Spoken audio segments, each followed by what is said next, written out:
How do I add a custom song to my Instagram story? So first, open your Instagram app, tap on the plus icon at the top to create a story. Now pick the photo or video you want to share. If you tap on the music icon at the top, you'll notice Instagram only gives you a list of songs from their library. But here's the thing, Instagram does not let you directly upload your own custom songs. So what do? You will need to add your song to a photo or video beforehand.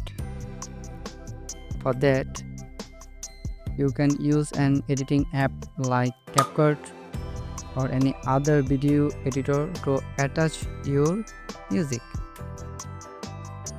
Once your song is added, just upload that edited video or photo to Instagram.